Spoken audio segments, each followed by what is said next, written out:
पराली जलाकर प्रदूषण नहीं बढ़ाएंगे बल्कि उसी पराली को खाद में तब्दील कर देंगे। पटना के गांधी मैदान में लगी कृषि यंत्रीकरण मेले में एक ऐसा मशीन आया है जो पराली को जमीन के अंदर ही गाड़ देगा और वो पराली खाद में तब्दील हो जाएगा।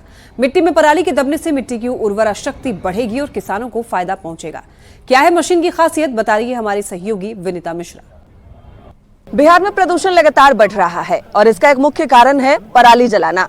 हालांकि सरकार की तरफ से लगातार किसानों से अपील की जाती रही है कि पराली वो ना जलाएं, बावजूद इसके अभी भी गांव माहौल में लोग पराली जला देते हैं। और ऐसे में गांधी मैदान में एक मेला लगा है, कृषि यंत्र मेला, और यहाँ पे तमाम ऐसी मशीनें आपको नजर आएंगी जो अब पराली से छुटकारा दिलाएंगी। ये देखिए, जो मशीन है, जो किसान गेहूं अपने खेत में बोते हैं, धान बोते हैं, गन्ना बोते हैं और वो फसल कटाई के बाद पराली में आग लगा देते हैं। अब उन्हें आग लगाने की जरूरत नहीं है क्योंकि वो पराली उनके खेत के लिए वरदान साबित होगी। वो पराली उनके खेत को खाद के रूप में बनने वाली है। असर यूनिक कॉन्सेप्ट है और बिहार सरकार की तरफ से जो ये मेला लगा है किसानों को बड़े फायदे पहुंचाने वाला है। कैसे ये पराली को खाद के रूप में तब्दील करेगी ये मशीन? देखिए, आज कुछ इलाकों में फसल अवशेष जलाने की समस्या उत्पन्न हो गई है और उसके कारण जो सबसे बड़ी समस्या आ रही है कि पर्यावरण प्रदूषण बढ़ रहा है और किसानों को जब तक हम विकल्प नहीं देंगे हम उनको रोक भी नहीं पा रहे हैं। तो अब राज्य सरकार ने एक अच्छी योजना के तहत ऐसी मशीनरी को प्रमोट कर रहे हैं जो फसल अवशेष प्रबंधन के नाम से जानी जाती है। इसमें ये जो मशीन है ये बड़ी यूनिक मशीन है। इसमें जो भी कटने के बाद अवशेष बच जाते हैं, जिसे जो किसान जला देते हैं, उसको जलाने की अब आवश्यकता नहीं पड़ेगी। उसको वो मिट्टी में काट करके मिट्टी में ही दबा देगा और दबा देने के बाद वो जब सड़ने लगता है तो वो उस जमीन के लिए एक उर्वरा शक्ति का बढ़ाने में बहुत बड़ा मददगार साबित होता है और खाद का काम करता है। बिल्कुल। तो यहाँ देखिए, इसका दाम 2,18,000 है, लेकिन इसमें सरकार की तरफ से 50% सब्सिडी दी जा रही है, यानी लगभग 1,09,000 में ही ये किसानों को मिलेगा और पराली उन्हें नहीं जलाना होगा और जो उनके खेत में जो वो फसल बोएंगे उसके जो अवशेष बचेंगे वो खाद के रूप में उनको काम आएगा। विनीता मिश्रा, न्यूज़ 18 पटना। नवादा में एक बार फिर से न्यूज़ 18 की खबर का असर देखने को मिला है। अस्पताल में शव वाहन की सेवा लोगों को नहीं मिल पा रही थी और इस खबर को न्यूज़ 18 ने प्रमुखता से दिखाया, जिसके बाद फिर इस पर संज्ञान लिया गया है। तो आपको बता दें कि मौके पर जानकारी दे रहे हैं संवाददाता अनिल विशाल। नवादा में न्यूज़ 18 की खबर का असर हुआ है। न्यूज़ 18 ने खबर को प्रमुखता से दिखाई थी कि नवादा सदर अस्पताल में जो मॉर्चरी की जो सेवा जो थी वो बंद थी और नवादा जिला पदाधिकारी आशुतोष कुमार वर्मा ने इस खबर को संज्ञान में लिया और नवादा सदर अस्पताल को फिलहाल एक टेम्परली एक सब वाहन उपलब्ध कराए गए हैं। जैसा कि आप इस वक्त देख सकते हैं कि सिविल सर्जन खुद यहाँ मौजूद हैं और एक वाहन को जो है सो मंगाया गया है और नवादा सदर अस्पताल में फिलहाल यह एक मॉर्चरी वाहन के रूप में काम करेगा। जो कल तक जो लोगों को ये जो सुविधा नहीं मिल पा रही थी, अब लोगों को यह सेवा जो है फिर से शुरू हो पाएगी क्योंकि दरअसल बेसिकली अभी एक्सीडेंट हो गया था, मेजर एक्सीडेंट था जिसमें ड्राइवर की भी मृत्यु हो गई थी और एम्बुलेंस कहते रह गया बन रहा है। तो मेरे संज्ञान में आया तो मैंने इसको तुरंत दूसरे एम्बुलेंस के लिए मांग किया, नहीं तो मैं तो ब्लैक लिस्टेड करने के लिए कह दिया था। सुना सिविल सर्जन साहब का ये कहना है कि उन्होंने लगातार विभाग को पत्राचार किया, अब हालांकि उधर से उन्हें कोई जवाब नहीं मिल पा रहा था, इस कारण इसकी सुविधा जो है लोगों को नहीं मिल पा रही थी। तो जिलाधिकारी और सिविल सर्जन के प्रयास से मॉर्चरी वैन जो है टेम्पररी नवादा सदर अस्पताल को मिल गया है और आज से इसकी सुविधा लोगों को अब से सुचारू रूप से मिलने लगेगी। अनिल विशाल, न्यूज़ 18 नवादा। गोपालगंज में नियोजित शिक्षकों ने सरकार के फैसले के खिलाफ मशाल जुलूस निकाला। बड़ी संख्या में नियोजित शिक्षक इस मशाल जुलूस में शामिल हुए और सरकार के साथ साथ शिक्षा मंत्री और आपको बता दें कि SC/SK के पाठक के खिलाफ जमकर नारेबाजी की। शिक्षकों ने कहा कि सरकार के फैसले को नहीं मानेंगे और बिना शर्त बिहार सरकार नियोजित शिक्षकों को राज्यकर्मी का दर्जा दे। नियोजित शिक्षकों ने 13 फरवरी को बिहार विधानसभा घेराव का भी ऐलान किया है।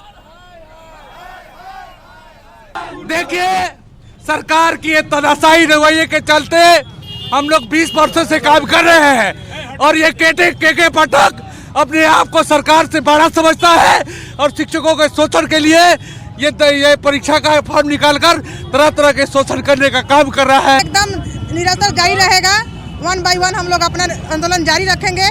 आज का प्रदर्शन आगाज है और हम लोग सरकार को चेताना चाहते हैं कि जो शिक्षक हित की बात करेगा वही सरकार पे राज करेगा। 13 तारीख को विधानसभा का घेराव करेंगे और बिहार सरकार जब तक हमारी मांगों को पूरा नहीं करती है तब तक पूरे बिहार में आंदोलन चलता रहेगा। अभी ये आंदोलन का आज से आगाज है।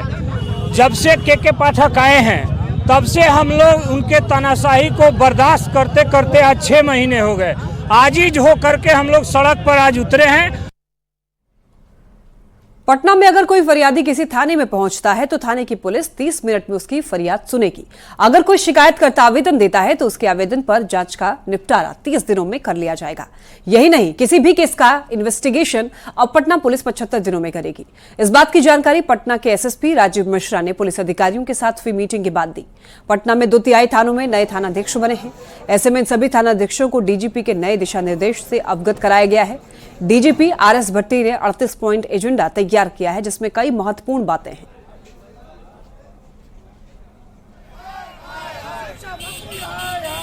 इसमें कुछ महत्वपूर्ण पॉइंट जैसे जीरो टॉलरेंस फॉर करप्शन है, या थाना में कोई आगंतुक आता है अपनी शिकायत लेकर तो उसकी शिकायत को 30 मिनट में सुन लिया जाए।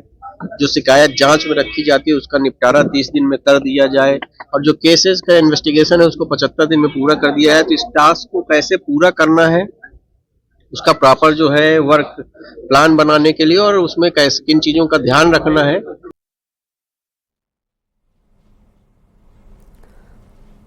तो एक्शन मोड में है पटना पुलिस। आपको बताते चले कि अब पुलिसिया कार्रवाई बहुत जल्द होगी। 30 मिनट में फरियाद सुनेगी पुलिस और 30 दिन में जांच पूरी करने का भी दावा अब पुलिस अधिकारियों की तरफ से किया जा रहा है।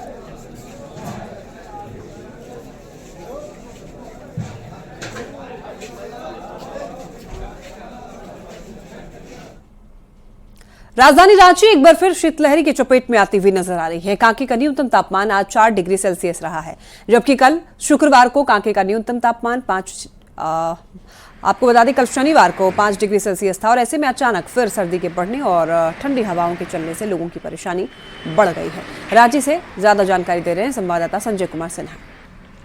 राजधानी रांची में ठंड ने एक बार फिर लोगों को सताना शुरू कर दिया है।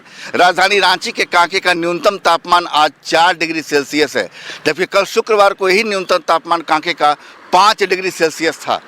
धूप खिली हुई है, शीतलहरी चल रही है। ऐसे में जो लोग भी सड़कों पर निकल रहे हैं पूरी तैयारी से गर्म कपड़ों के साथ निकल रहे हैं। बोले कि आप लोग सुबह इस समय धूप खिली है, टोपी लगाए हुए हैं? ठंड है इसलिए लगाए हुए हैं। हमको तो लगा था कि ठंड कम हो जाएगा, और अभी ठंड देख रहे वैसे ही बढ़ रहा है। अब पूरा प्रिकॉशन के साथ निकलना पड़ता है घर से, नहीं तो फिर हॉस्पिटल का चक्कर काटते हैं। हॉस्पिटल का चक्कर काटना पड़ सकता है अगर तैयारी से नहीं निकले तो। हाँ, और सुबह तो लगता है कि अंधेरा ही है। मतलब जब तक धूप नहीं निकलता जब तक लगता नहीं कि सुबह हुआ है। वक्त हो चला एक छोटे से ब्रेक का। तमाम खबरों के लिए आप देखते रहिए न्यूज़ 18 बिहार झारखंड।